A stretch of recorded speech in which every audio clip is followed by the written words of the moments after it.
Halo sahabat kreatif, masih main kayu terus. Oke gengs, hari ini saya akan berbagi mengenai pembuatan kompor mainan dengan ornamen bara api.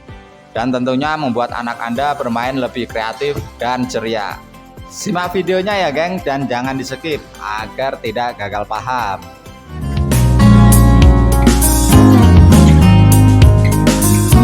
Oke gengs, pertama kita buat desain kompornya.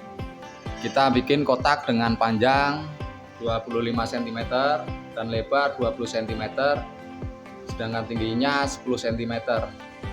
Dan di depan kotak kita kasih lubang buat potensio on off-nya. Lanjut ke tatakan kompornya, kurang lebih berdiameter 12 cm. Dan di belakang kotak kita kasih lubang buat jack DC. 2 hours later. Kurang lebih bodi kompornya seperti ini gengs. Dan kita tinggal bikin ornamen kompornya.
Oke, lanjut bikin rangkaian elektrikalnya ya.